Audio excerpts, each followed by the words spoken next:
Good afternoon, everyone. Hi, my name is Clifton Johnson. I'm the founder of the Empower series.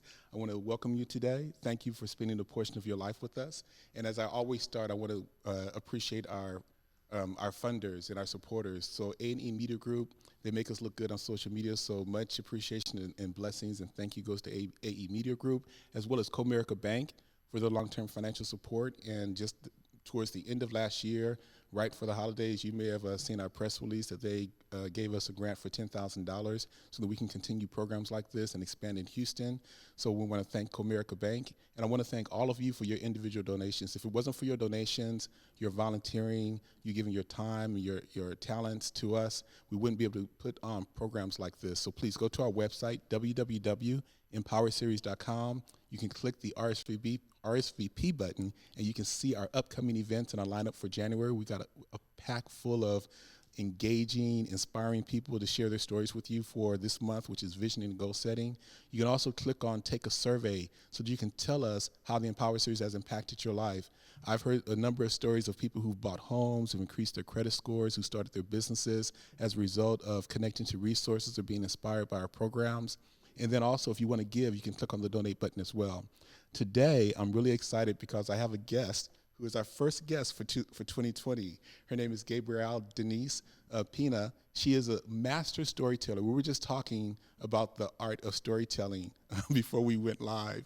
But to tell you a little bit about her, she's from Dallas in this area, but she lived in Los Angeles for a while. She's been teaching for 15 years at various universities. She taught at USC, which is in Los Angeles, where I'm from.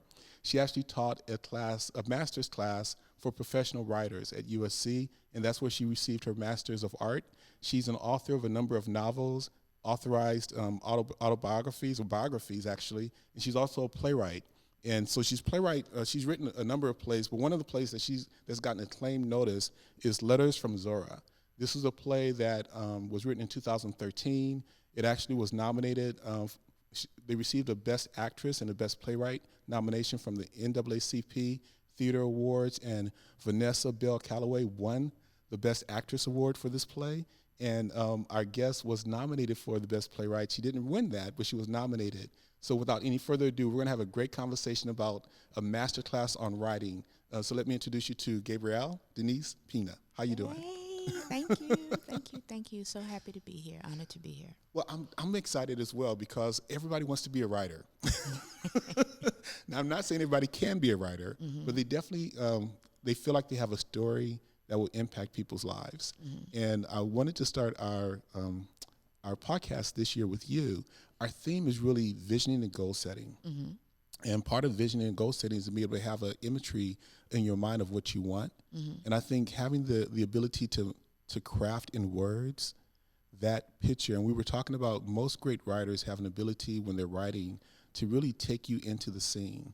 They can actually describe a scene before they tell you what's happening, to where you're physically there. Your senses can really, you can see it, you can feel it, you can probably smell it, and you're experiencing it as you're writing.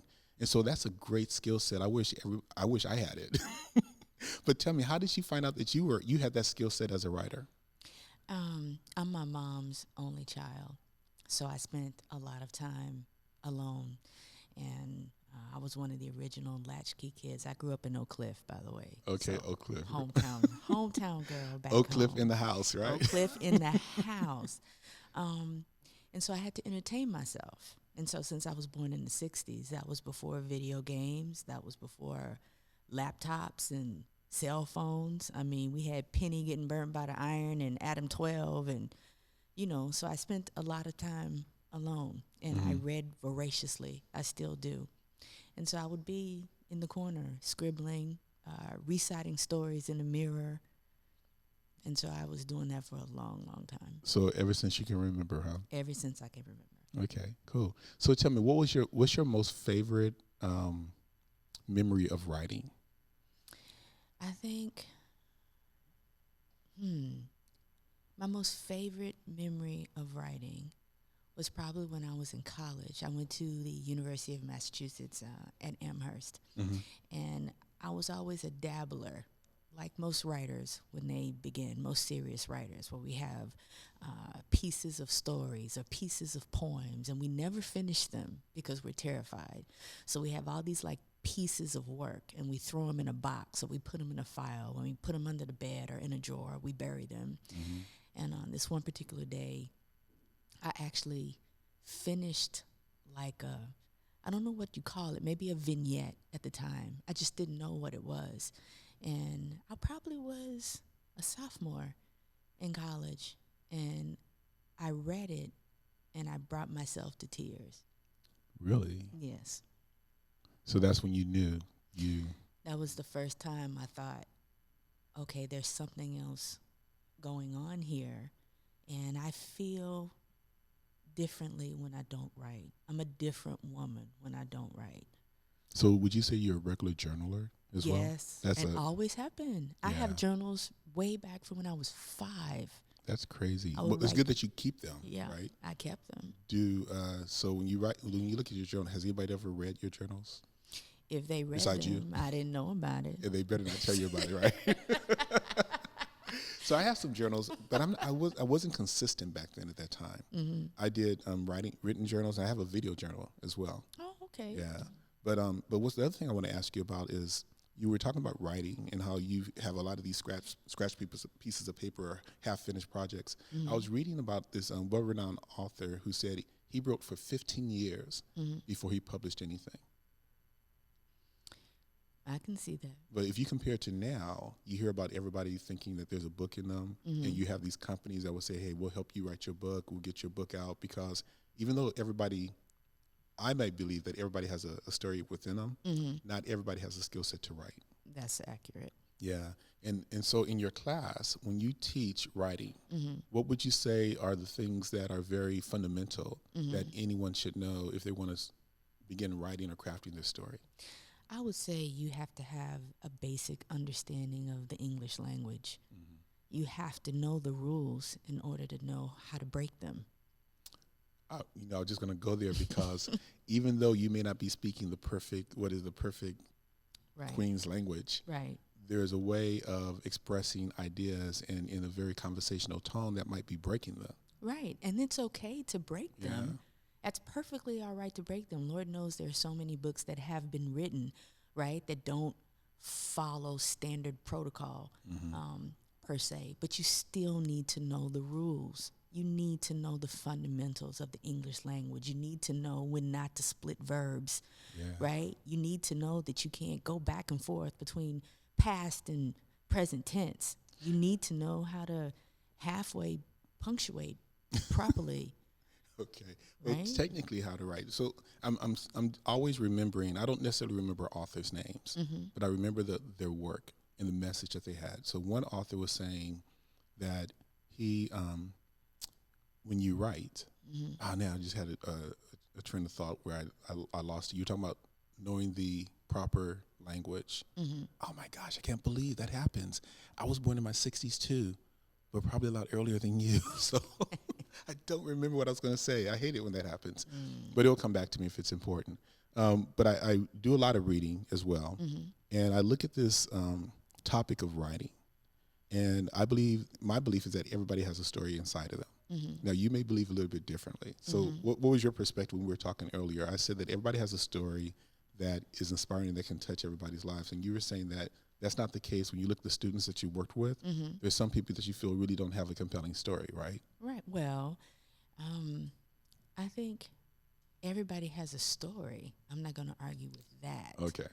But whether or not other people want to read said story is in question, right? Or whether your story is compelling is in question. So, for example, somebody can go to the store and buy all of the ingredients for gumbo, but that doesn't mean that they know how to cook it. And that doesn't mean that you want to be eating somebody's green gumbo. That's all I'm saying. Okay, you got to put it that way. You put food on it, you got a good point. You see? So here's my thought. So in the Empower series, we do a couple of things. We want to make sure in every program we give people hope. Right. We give people hope that whatever they envision, they can achieve. Right. We want to inspire them to act on their ideas. We want to educate them because, higher level of knowledge means that you can do better. Right. And then we also want to make sure that we're connecting them to resources to help them take that next step. Right. So when it comes to writing, Mm-hmm. I believe that, and I would just say that there's a top for every pot. A lid for every pot. Okay. Yep.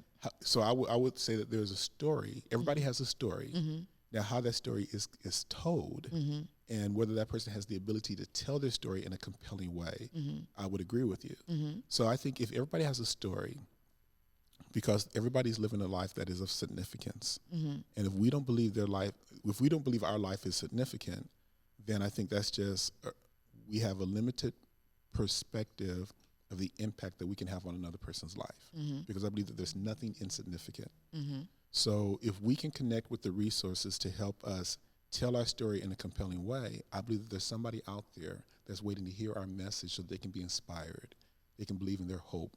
They can know that they're not alone, right? Because I don't think anybody's really alone. I think it's a perception that when we feel we're alone, Mm-hmm. that when we feel that we're having these feelings and we're the only one that has these feelings, Mm-hmm. I don't think that's the case. Mm-hmm. So I really want to make sure that if people are watching today Mm-hmm. and they want to be a writer, but they don't have the technical skills, Mm-hmm. that they have hope that they can go get the technical skills to become a good writer. Oh, most definitely. Or if they've written some things and it's like it's collecting dust because they're a published author, but they haven't written it in a way that is compelling for people to buy the book. Mm-hmm. They could meet with someone like you or go to a master class Mm-hmm. and now I know what I was going to say. So this gentleman was a renowned author. He went to a workshop with other renowned authors, Mm-hmm. and he read a book, or they read a book, and he looked at it and said, I like it. And that was his perspective. Mm-hmm. But when he heard the analysis of the other attendees in the workshop who were renowned authors, Mm-hmm. they were craftspeople, Mm-hmm. and they really looked at a story in a much deeper level, Mm-hmm. right? Mm-hmm. And so that taught him that, okay, this is a serious craft. Mm-hmm. So a lot of times when people read books, the writing is not easy. That's what I'm getting to. Mm-hmm. It's not just the grammar, the perfect punctuation. It's really being a master storyteller, Mm-hmm. telling a story in a way that really captivates a person. And I envy, to a certain extent, people who have the natural ability to do that. Mm-hmm. And I wouldn't say that your ability was natural because you've worked on it. Mm-hmm. You perfected it. Even though you liked doing it as a child, Mm-hmm. you continue to perfect and get trained in how to write stories. Mm-hmm. So people are now asking you to write novels for them, or they're asking you to write their biographies for you. And that's because you perfected your skill. This is true, but So- then I also had an affinity for it too. Yeah. You know what I mean? Like I have an uncle who's an artist. Like I couldn't pick up a pen or a paintbrush and paint a canvas like that, like he can. You know what I mean? Although I think that for a lot of people there are a lot of people out there who are writers who don't know it, right? They have an affinity for it. They have a skill for it. They are storytellers, and they don't really know it because they're terrified. And I understand that because I was terrified once too. So in that situation, you need to push yourself, and you need to go to a class. You need to take a workshop. That will really help you. So how did you get your first piece of writing published? What was it? Well, I'll backtrack if you don't mind just a little bit. But I want to say that at one point, my mom said, you should take a writing class. I had never taken a writing class. I was just a dabbler, right? And what age were you? I would say in my 20s. Okay. I was in my 20s. So I was just a dabbler with my box full of unfinished stuff. And my mom was like, you need to take a writing class.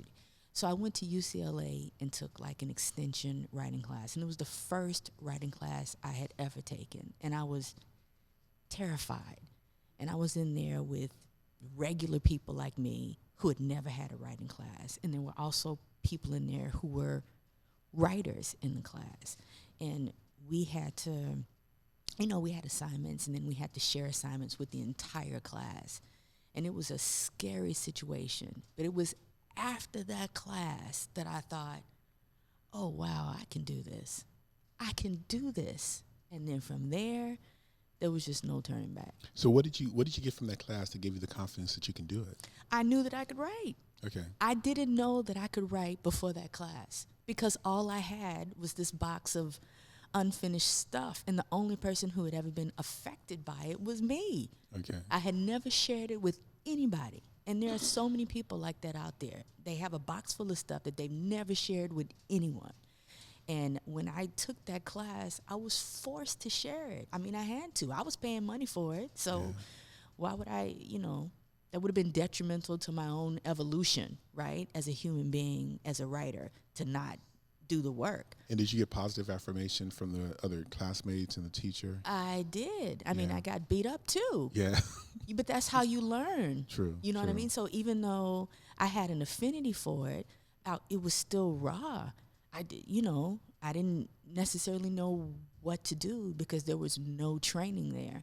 So I did receive a lot of affirmation, and I was beat up at the same time. Okay, so it sounds like one of your advice to people who want to be aspiring writers is to take a class. You need to take a class, even if it's a little class. If it's a class at the community college, if it's a community center where you can go take a class.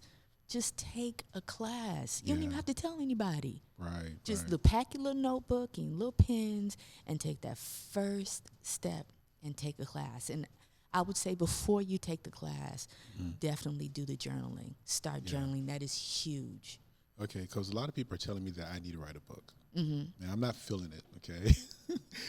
If I'm going to write a book, I feel like I need to hire a ghostwriter to write a book because I know my skill set is financial.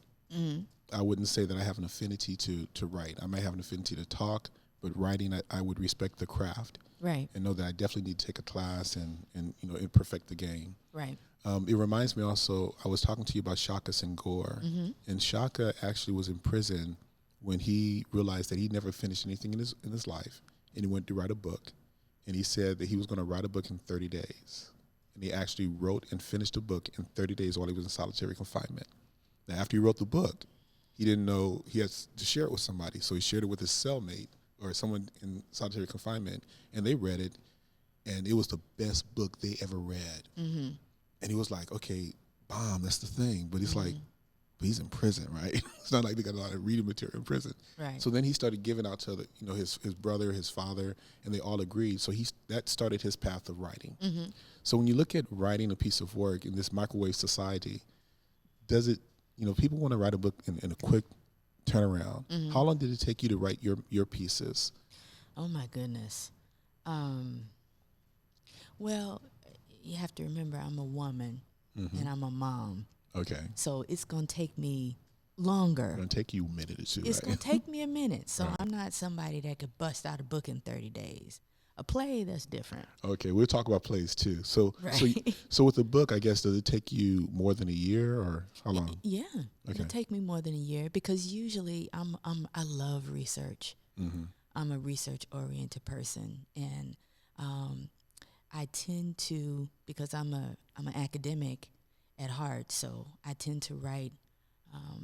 A lot of my work is based on factual events, Okay. right?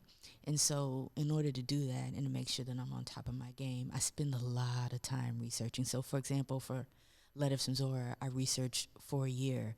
One of my novels was about mental illness in the Black community. I researched that for a year before I even started writing. Right. I mean, I take notes. Okay. So gotcha. I'm a note taker. I walk around with a notebook like the Black Harriet the Spy, and take notes for a long time before I actually start writing. So your first book, your first novel, was it Bliss? Yes. Bliss, and that was part of your thesis. That was my thesis. Your thesis, right? For graduate, I have a great story about that. Yeah, I want you. I'm teeing it up for you. Okay.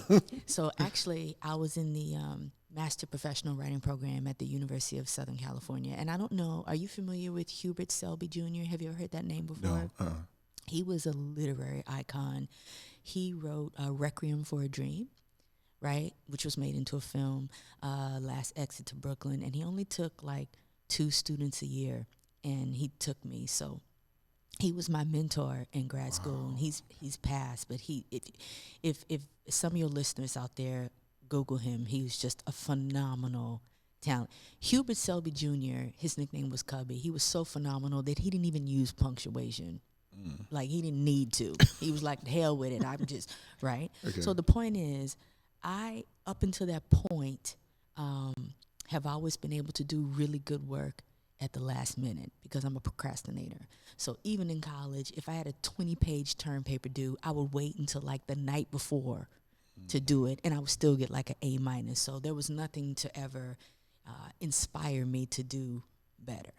And so I went into Cubby's class with that type of elitist mentality. Like, I have this assignment, I have to write this 15-page whatever short story, say that was due on Tuesday, and it's Monday afternoon, and I'm starting it. So I go in and I turn in this story, and you have to make copies for the whole class, and they pass it around, and he ripped my story to shreds. I mean, he took a red ink pen. I mean, it was all over. By It the was time, bloody. Huh? oh, it was horrible, Clifton. Oh my By the gosh. time it was done, I was in tears. Like, I had to walk out of the classroom, and then I was the only African American. I was the only African American person in my entire graduating class in grad school. The only one. So here I am, this black girl in this graduate class, and this white man if I could, I can't even repeat. Like, you feeling the emotions right now. Exactly, because he used a lot of expletives in class in front of everybody, and told me this is the first time this ever happened to you? it was the first time it had ever happened to me. He told me I was a lazy writer and I should be ashamed of myself, and it was horrible. It was horrible. But what that did was it changed the way that I wrote. It changed the way that I saw myself as a writer. And what I was doing before that moment, I have never done again. He really just helped change the course of my writing life, of my professional life. And it takes somebody to just sometimes just gut you like that, like a fish. So what do you do now in your writing that you didn't do before, but you now do because of that experience? Slow down. I slow down, and I take the time to craft the scene. Gotcha. And what about editing?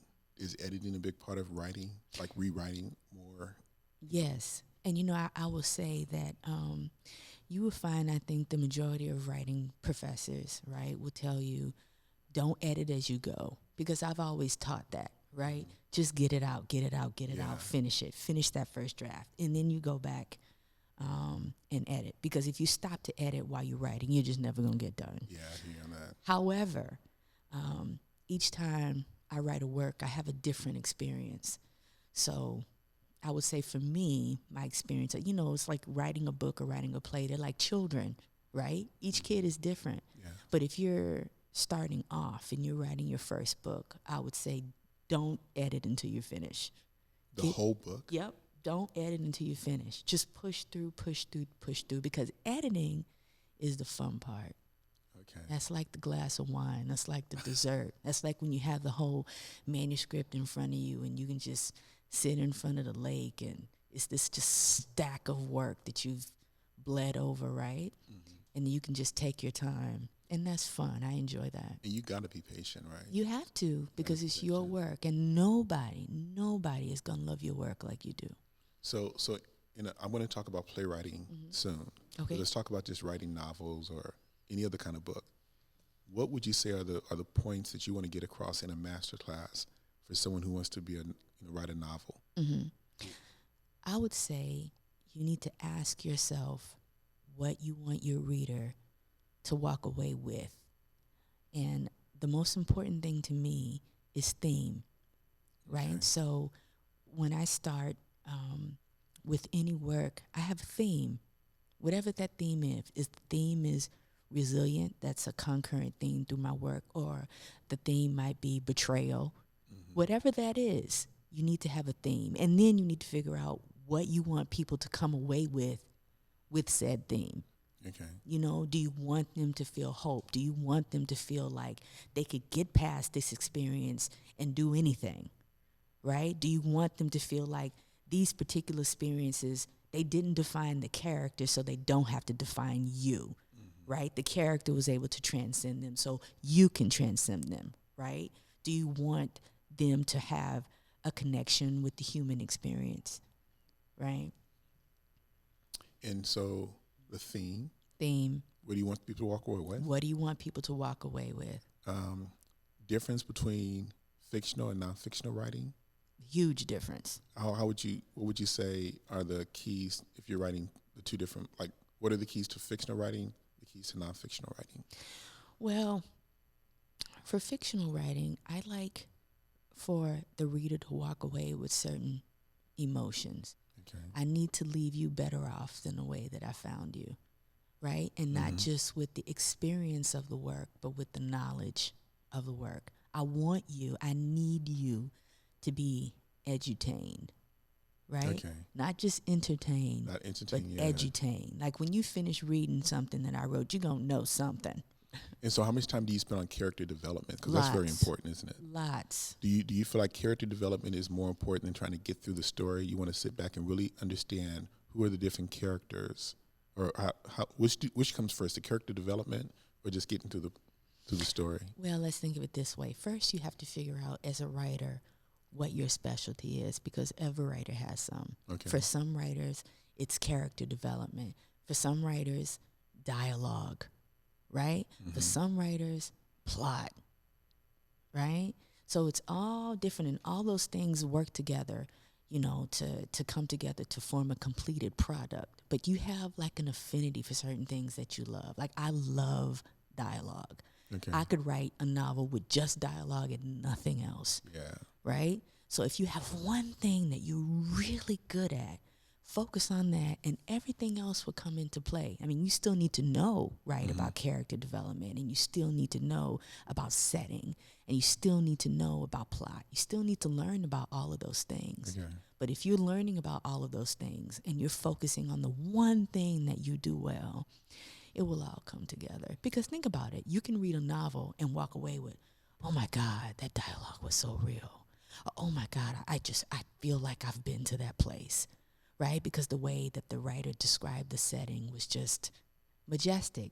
Like think about travel writing, right? If somebody, like on a travel noir site, and they're writing about a place that they visited, and after you read it, you want to go. You have to go because of the way it was described. Yeah. Right? Like so, that. So the key is being authentic. Completely authentic. Got to be authentic, right? Right. And so there's a fine line between fiction and I guess when you're looking at an autobiography, because some of that could be fiction too, right? Or a biography, yes. Yeah. So tell me about someone who's writing a book about themselves. Character development is still important there because it's not just them, it's the people around them. It's true. Right. So the approach to character development is somewhat the same, whether it's a fictional book or you're writing a book about your own memoirs or whatever, right? Well, you have there's difference because you have memoir, right? Memoir is one thing because memoir can be very, very compelling. And then you have like traditional nonfiction, and then you have creative nonfiction, right? Okay. So if I'm thinking about traditional nonfiction, I'm thinking about stuff we had to read in school, textbooks. Gotcha. Nonfiction is boring, right? You Just facts, right? It's facts. It's just facts, and you have to get through it. It's not necessarily compelling, but you just have to get through it. And then you have creative nonfiction. So, for example, Malcolm Gladwell. Yes. Right? Right. That's creative nonfiction, where he writes nonfiction. It's factual, it's nonfiction, but the way that he's able to tell a story. And grab the underneath meaning. Right. And all these, Right. I couldn't put the outlier down. Right. Because the way he tells a story is just brilliant. Not everybody can write like that.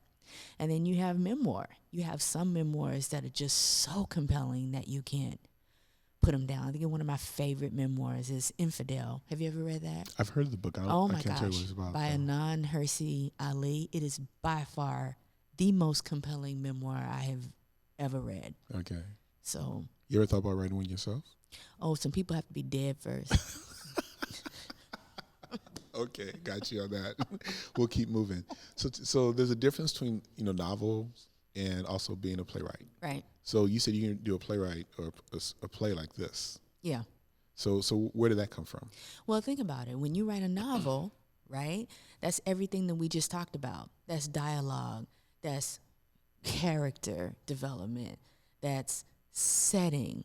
That's research. All of that. That's narrative. That's exposition, all of the things that you have to pull together to write a novel versus a play that's primarily just dialogue. Yeah, that's and your some forte. stage directions, right? Minnie goes here, sits her butt on the couch, drinks a glass of wine. That's pretty much it. Okay, so the plays that you've written are about Ella Fitzgerald, Zora, and then also the Great Migration. Right. So what inspired you to write those plays? Well, for Letters from Zora, a few years ago, I toured the African American Museum in Los Angeles, a California African American Museum, and there's a couple, Bernard and Shirley Kinsey. Are you familiar with them? No, I'm not. They hold the largest collection of African American arts and letters ever. Like, it is so big that parts of it travels all over the world. Okay. You can look them up. There's a book. And so there was a part of their collection on display at the California African American Museum. And there were letters, like original letters under glass from Zora Neale Hurston, Langston Hughes, Malcolm X, W.E.B. Du Bois, Madam C.J. Walker, like all of these people. And I'm reading, and, I'm a fan of Zora Neale Hurston, but the Zora Neale Hurston that I saw in those letters was not the Zora Neale Hurston that I knew. Like the person who's an author, filmmaker, and all the researcher. Right. It was not the woman that you saw I the personal knew. Side I of her. saw the personal side of the her. Ups and downs, the relationships. Oh, my right. She's goodness. a woman. Exactly. Right. And she was a handful. And I was mesmerized by it. I couldn't let it go. And it was actually my husband at the time. Okay, got husband, right. who said you should write a play because you can't shut up about it. You can't stop talking about it. And so that's what gave you purpose, right? Yeah. Yeah. And so playwriting, if you have to compare between playwriting and writing novels, it's different, two different things, right? Two different kids. So you can't love one more than the other, or can you? Well, let's see. Playwriting is like drinking a glass of wine, right? Okay. It's smooth, not too much. It's effort, right? But it's easier for me. Novel is like some straight up brown liquor in a glass. So hard. Okay. So it depends on what kind of mood you're in, right?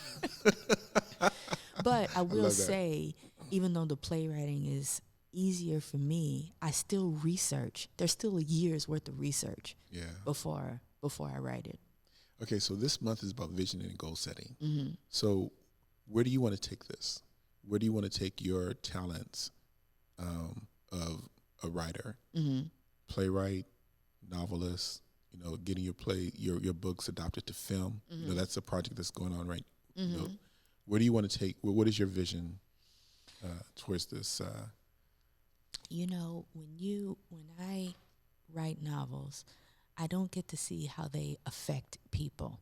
People send me emails and say, oh, your book really affected me, or I related to this particular character. Or if I have a novel come out and say, I do a reading at a bookstore or something, people will tell me, okay, I was affected by this, but I don't get to see it, right? But then when I write a play and I see people laugh where they're supposed to laugh, and they cry where I want them to cry, and they, they get angry, and especially black people, because you know how we are. Right, we just can't even help it. They that. get incensed and they start talking back to Vanessa on the stage because it's a transcendent performance. She really becomes Zora Neale Hurston. You forget that it's Vanessa Bell Calloway, and you accept that Zora Neale Hurston has inhabited her body. But in answer to your question, when people walk out of my plays and I see their face wet, and I see sometimes they can't even talk, that's my mission in life, right? Okay. For you to come out differently than the way you went in, for you to feel like if this woman could accomplish everything that she accomplished in that day, in that time, being an African-American woman with all all of those obstacles and still create a life of her own design, then damn it, you can too. Okay, so that play, you're in the process of getting funding to take that play on a national tour. Yes, right? on a national tour, and it's a great experience. So when would that? Tell me about that project. I'm going to tell you about that project. So,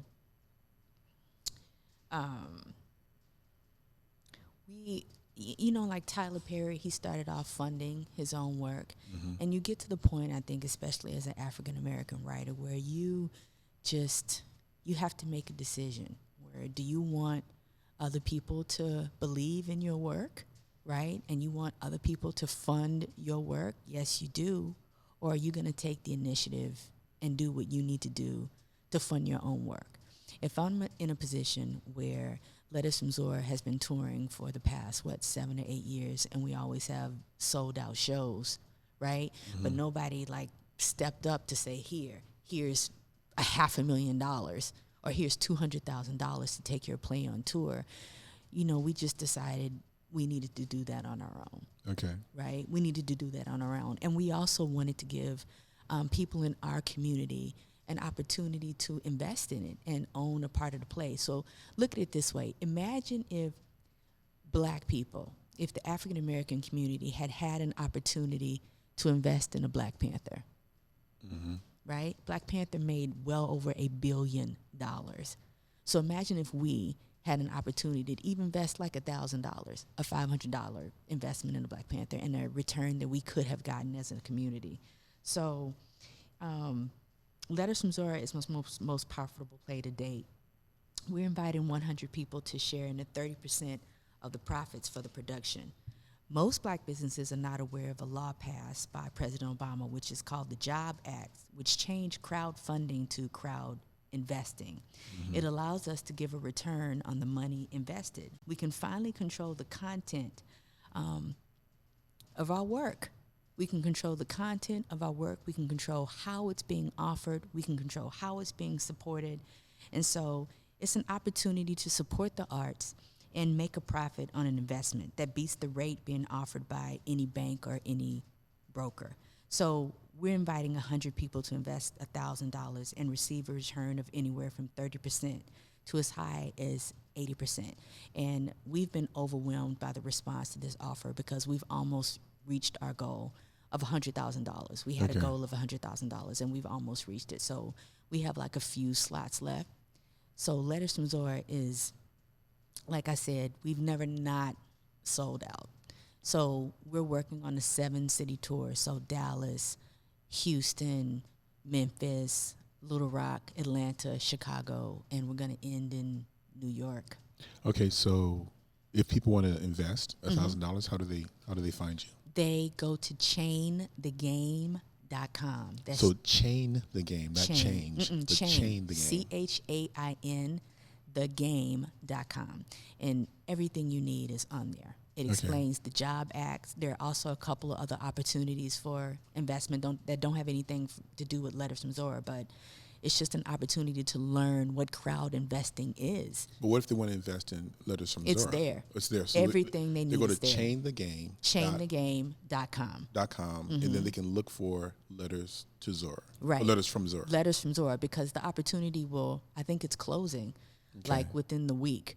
Is that right? 1 more week left. I think it's 7 more days because we only have a few slots left. So is it going to close when you reach your goal? Or is it going to close on a time perspective? It's going to close on the time because we will have reached our goal. Oh, okay. Yeah, cool. We will have reached our goal by then. So it's been an interesting experience, but I'm so glad that we did it because Anita Dashiell Sparks, the director, and Vanessa Bell Calloway, the actress, and it's been a labor of love for the three of us. So once you reach your goal, you've got the cities identified. Then once you reach your goal, then you start identifying dates and venues. Yes. Okay. Yes, we've already identified venues. Okay. Now it's just dates. Getting the dates in there, right? Right. So that's going to happen. That's going to happen in 2020. Yes. All right. Starting summer of 2020, and Dallas will never be the same. So do you have an idea as to when Dallas will happen?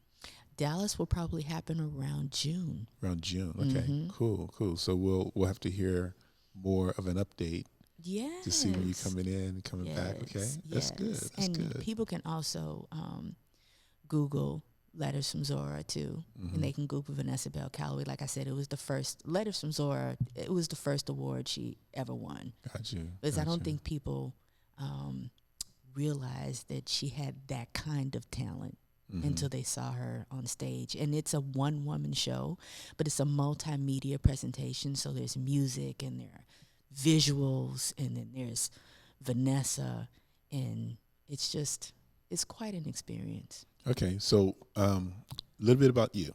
So you came to Dallas around 2 years ago. You came back to Dallas around 2 years ago. Yes. Right? And you've been here for 2 years. You're still writing, doing different things. And what do you want to do now? Are you going to look at going to be a professor? Or are you going to just continue writing plays? Or what is your intentions now that you're back in Dallas and you've been here for 2 years? Well, I need to stop eating. That's the first thing. Don't stop eating anything. Like, you want to change your I've heard, man, coming from California to here, I put on like 20 pounds. I'm like, what is this? You're eating healthy stuff in LA, right? Yeah, man. And working out. Yes, and yoga, and because it was warm all the time. Are you not working out now? I'm working out, but not as much as I was in California, because it was warm all the time. It was 73 degrees all the time. I got you. I hear you on that. You know what I mean? And here the food is just so much. It's so good. They give you big serving sizes, don't they? Big serving sizes, and it's like, man. Yeah, you got to split your entrees. You can't be eating it all yourself. That's what I'm saying. A sister needs to just eat salads every day. Right, salad and soup. Right, salad.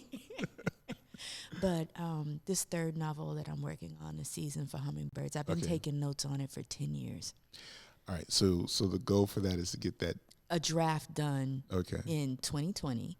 And, of course, Letters from Zora will tour, right, starting 2020, go back on tour. And we're also putting Someone to Watch Over Me, my newest play about Ella Fitzgerald, also in 2020. And that is not a one-woman show. That's a musical with a full cast. So have you gotten that one? That one's already written. Oh, yeah. It's just about getting it casted. Yep, that's getting it So your plate is full. My plate is full, yeah. So your first novel, Bliss, which was your thesis. It was my thesis for graduate school. I read that you had a 3-book deal with Random House. Yes. Right. So Bliss is one book. Then is it Chasing Sophia? Chasing Sophia, and then this book that you're working on now is your 3-book deal. Yeah. Right. Okay. And the Bliss came out in what year? Ooh. 2006. Yeah, I think so. I don't recall. Yeah. So that's your 3-book deal with Random House, and then you got 2 plays that are written. Three plays that are written, but you got 2 plays that you're really the Letters from Zora, and then you got the Harlem. Someone to Watch Over Me. Dreaming of Harlem Under a High Southern Sky, about the Great Migration, which I love. Right. Love that play. But that one's not actually playing now. No, that one's not playing now. But the Someone to Watch Over Me is what you're now getting the cast of people together. Right, gearing up for that one. And where's that going to play at? Where's it going to show? Do you know yet? We haven't decided where to premiere that. Okay. We haven't decided where. So it could be. So how do you do that? Do you find funders, or how do you make that decision as to where it's going to premiere at? Well, for Letters from Zora, for example, I've always been in a really blessed position where people called me. Right. So, for example, Letters from Zora premiered in Bovard Auditorium at University of Southern California, which is a 1,200-seat auditorium, and we sold that out in less than 3 days. Dreaming of Harlem, the same auditorium, we sold that out in less than 3 hours. So after that, the Pasadena Playhouse contacted me and said, hey, will you bring Letters from Zora here? Gotcha. And I've kind of been, because of the initial success of Letters from Zora, I've been in that position where theaters have contacted me. So we're in a really good position where we can kind of decide. And it's really important to me to have the right fit. I need to have the right fit. So do you know Curtis King with T-Ball? I don't know him. Okay, I'll connect you with Curtis King. And you know what T-Ball is? Yes, I do. Okay, so that's somebody that you should know. And then are you familiar with the Jubilee Theater in Fort Worth? It's a small theater. Yeah. Yes. Yeah, Curtis King will be the person to connect you with to kind of help you identify venues and locations. And that would be a great place to have one of your plays show. Well, I figured since I moved back home, because all of my other plays premiered in Los Angeles because I was living there at the time. Yeah. And Letters from Zora has traveled, but it has never been here, right? It's been traveling all these years. I'm from here. It's never been here. So how much would it cost to have it be here for a weekend? What's the amount of money that would cost to make that happen? It would depend on the venue. It depends on whether it's a union house. It depends on. So we love mid-sized theaters, right? Like I said, we've sold out a 1,200 seat theater, but Vanessa is really uncomfortable with a large theater like that. That's a large theater. A 1,200 seat Okay. for a play, yeah.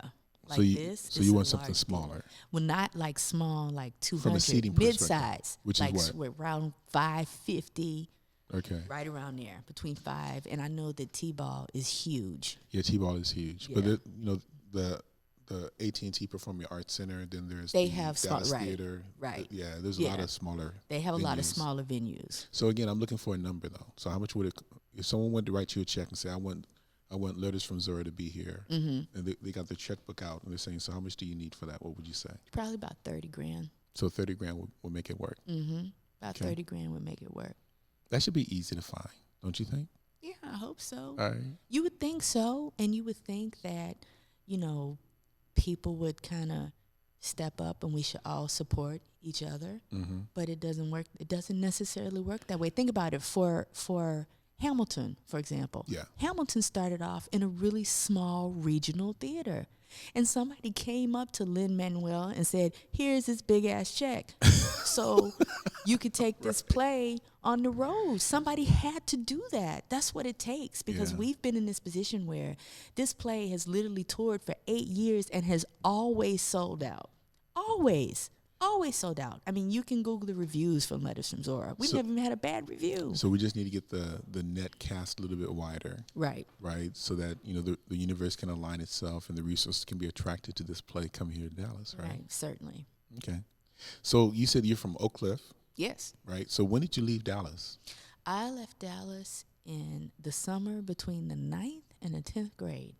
Okay. Was it just family-wise to go to school, or family moved, or what was it? Family moved. Okay. My father got a big promotion. He worked for Liberty Mutual at the time. Okay. And so he was promoted, and we moved to Boston. Boston, of Which all is- places, right? I'd have to drink vodka to talk about that. Okay, that's a whole different, that's a whole different conversation, a whole different podcast, right? Right. So, and how did you get to Los Angeles? I graduated from college from UMass, and literally 2 weeks after I graduated, I had 3 suitcases and $2,200 and moved to Los Angeles. It's because the West Coast kind of appealed to you, Right. The West Coast appealed to me, the palm trees, the whole lure of it, right? The ocean, just, Right. and I hate it. I'm not an East Coast girl at all.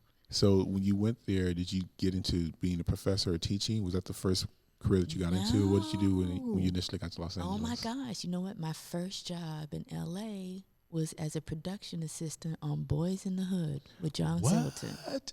Girl, that was in my neighborhood. That's where I was raised. Yes, actually have a cameo in that movie. Do you? Yes. Okay, wait. Were you like? Was it the barbecue party? Was the barbecue? No, I'm not telling you what scene it is, but it wasn't that barbecue scene. Okay, wait a second. Now I gotta think. Wait. Yeah, Okay. see? Now, I'm not saying. we're gonna go break it out now. Yeah, You can't be doing that. You can't be telling us that you on Boys in the Hood and not tell us. No. Why? I had a cameo, and that was only because John asked me to, because the actress Didn't show up. Right, didn't Okay. show up. But I was a production assistant. You got paid though, right? Yeah, that You was got- my. wait, you that got- was, Get your SAT card. No, because I'm not. You didn't say any lines. I'm a behind the scenes girl. You didn't say any all that. lines. No. Oh, okay. You just No. I just look cute. look. I have to find out Right. off. I'm trying to think. What scene would it have been? Yeah, you wouldn't. I mean, I literally have on 15 layers of makeup. It's ridiculous. That is crazy. Yeah. So, no other on camera shots for you? No. Always behind the scenes. Always huh? behind the scenes. So not only did I do Boys in the Hood, but I also worked on Remember the Time video Yeah. with Michael Jackson, Yeah. Eddie Murphy, Magic Johnson, Right. You do that. Joe Torre. Yep. Yep. Joe Torre's still in He's in Los Angeles, right? Yeah, he is. Yeah. He came up. He came up. Come up to Dallas for the improv. I know we were hanging connected? out when he was here. Yeah, because he's Okay.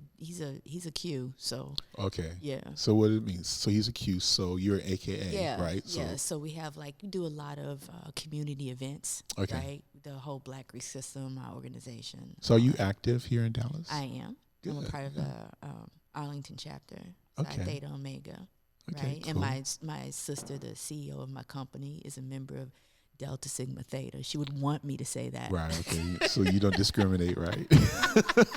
And actually, Zora Neale Hurston was a very proud member of Zeta Phi Beta. Oh, okay. And her bestie, Langston Hughes, was a member of Omega Psi Phi. I got you. Mm-hmm. No harm, right? Right. Okay. So, so after you went to LA and you were behind the scenes. Mm-hmm. When did you? Where did that take you? That career that took you into what? I was behind the scenes, but as an artist and just as a person, I'm really introverted. Mm-hmm. Most artists are. We're just introverted. And I found out really quickly I didn't have the personality for that. Okay. I just didn't have the personality to stay in that field and especially in LA. I just didn't have the personality for it. So I worked in post-production after that. Mm-hmm. And then I got married, started having babies, right? Okay. And then after some time, I went back to grad school. And then Gotcha. after grad school, that's when I started teaching. That's when you started teaching. Mm-hmm. Okay.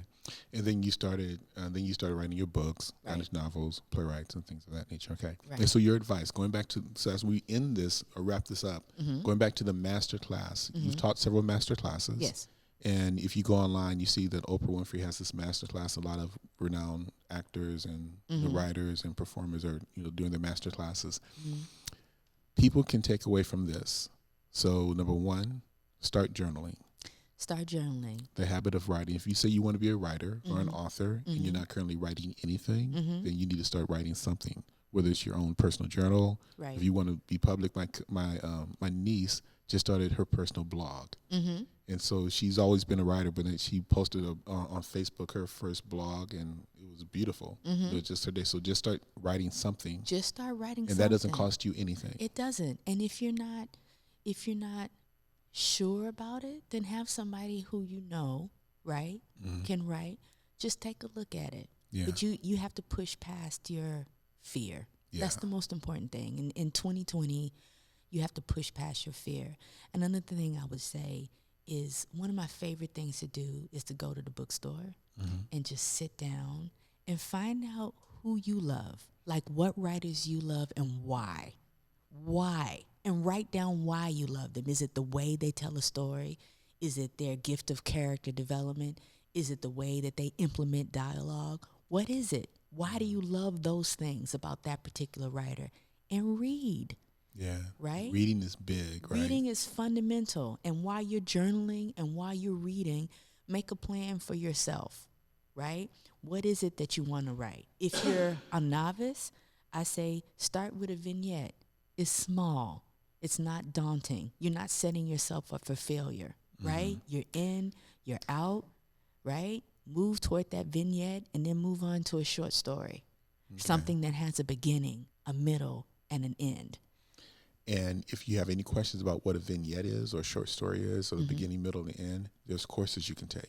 There are courses you can take, and even if right now, say you're not in a position or you don't have the time to take the courses, you can Google it. Right, and there should be some free writing courses out That's there. what I'm saying. Right? There are free writing courses out there. You can order books online, right? You can order books online and kind of just figure out what's what and then just go from there. But the most important thing is that you have to start. You have to begin. So do you believe there's value in getting a writing coach? If you're just beginning now, right? This is what I'll say. I think there's value in getting a writing coach, but only after you've done some writing yourself first. Yeah. So if you haven't done any writing and you haven't pushed through the basics, you're not writing in a journal, you're not, Right. reading, you're not doing some writings and having somebody else look at it. Right. If you haven't exhausted all of those free things, Right. then paying for a writing coach is a little bit premature. And I think it's a waste of your time and Got your you. money. Got You you. need to invest in you first. Right. before you ask somebody else to invest in you. Invest in yourself first. Okay. Commit first, right? You owe it to yourself. Give yourself the time first. And you did a lot of writing. Oh, excuse me, that was loud. But you did a lot of writing before your mother told you to actually take a writing class. Yes, you were in I your did. 20s. I was, yeah. And that writing class was the first time you actually, in that formal setting, got a real boost of confidence, Yes. right? Yes. So you would definitely recommend taking some kind of course. That course changed my life. Yeah. And it was such a little, and you know what? I had a kid at home. I was working, and I managed to take that class at night. It was a night class, like twice a week. So it's hard Plus, and to you be wrote done. when you weren't in class, That's right? right.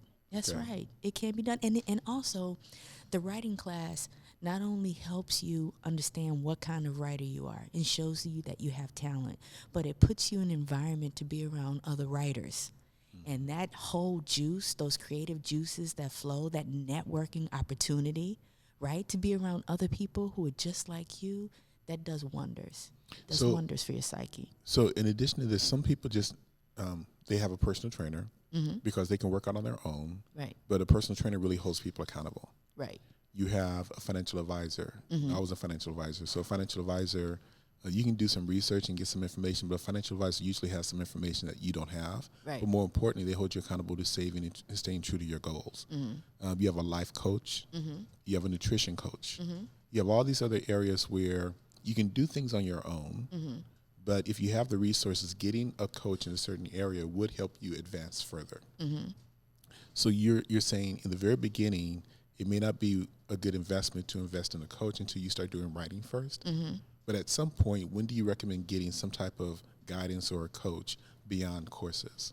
You know, I have a writing contract. So when I start a new project, right, I have a contract with myself that's written out that I sign, and then I go to my sister Okay. and she's the person who holds me accountable. So for example, I have this contract, and in the contract it dictates how much I'm going to write every day, what the exceptions are, how much I have to get done during the week, what the anticipated completion date is, and every day at the end of the day after I have completed my task, I have to text her and say done.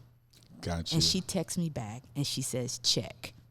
So check this out. There's a speaker that we had by the name of Dr. Nicola Beach. And she asked somebody, how many people here have an accountability partner? Yeah. And people were waffling. And she said, if you got a waffle, then you don't have an accountability partner. Right. And it sucks to be you. Yeah. Because everybody needs one. Everybody needs one. And so one of the things that in the Empower series that we do, we want to connect people with resources. And there are some resources that people pay, and you get what you pay for. But if you do not have the resources to Right. pay, there's somebody in your circle. And if you don't have a circle, someone at the Empower series can be your accountability partner. You have your sister. But pick somebody that can hold you accountable to the contract that you have with yourself. That's right. I like that. It's a contract with yourself, whether it's along eating right, not eating the whole entree where you can take half of it home, or even when you can working out or whatever that is. But one of the fundamental things you can do to be a good writer is to be accountable to yourself. Yes. And find somebody that can hold you accountable to writing on a daily basis. And you can send them a text message or whatever. That's right. I love that idea. And you don't that- have to show them. And that doesn't cost you anything. And it doesn't cost you anything. You just need somebody who's going to be invested in you. And Yeah. all they need to do is hold you accountable. All right. Well, that would be a good thing. So this year it would be good to find somebody to partner with. Yes, you need a And partner. Come to the Empower series, partner up. If they want to support you in any way, they can. How do they find your books if they want to buy your books? You can go to the bookstore, or Okay. you can go on Amazon, and you can type in my name, Gabrielle Denise Pina, or you can type in the name of the books, Bliss or Chasing Sophia, and it'll come right up. And right now we're gonna boost up your social media. Yes. But you're on LinkedIn, right? You have a LinkedIn account Yes, I have a LinkedIn account. and you have a Facebook account, right? I have a Facebook account. So those are the two that if people want to reach out to you, they can reach out to you via LinkedIn, Yes, they can. or they can reach out to you via Facebook. They can reach out to me via Facebook. And I am, before the end of next week, I am going to start. I'm going to do an Instagram. My kids keep telling me to. I'm going to do better. I really do believe you should. I really do believe you should. I Yeah. am going to. Okay. For So sure. so we're going to, they can find you on social media. Yes, they can find me on social media. Reach out to the Empower series if you want to find out more about Gabrielle. And I want to thank you. No, thank you. You've been a blessing. I know that people who've listened are getting some sense of hope that they can do what you've done. You know, if they say stay true and find their calling, Right. they're inspired to take action on their ideas. You've educated them. So all they have to do now is just connect with the resources that are all around it that can help them achieve their goal. Yeah, go get it. Yeah, go get it. Get it. Go Right? get it because it's waiting for you. So our theme this year, I went to a service in Atlanta for New Year's Eve, and the pastor's message was, "Get ready for plenty in the year 2020." Oh, I'm going to use that from now on. So Clifton. all of y'all, get ready for plenty in the year 2020. I want to thank you for watching. Thank you, Gabrielle, as well. Thank you. We're going to continue to work together. I hope so. Hopefully we can hold each other accountable. Yes. You know, make some progress this year. I'm down like I Charlie want to see Brown. some of your plays in Dallas Yeah, in me 2020. too. Okay. Okay. So thank everybody again. Go to our website, www.empowerseries.com. We do a podcast every Friday. Also look at our events coming up. We're going to be in Houston next week. Then we'll be in Dallas the week after that. And we've got a lot of great programming for you. So stay connected with the Empower Series on all of our social media platforms. Share this with somebody else. Be a blessing. Until then, be empowered and inspired to thrive. Thank you.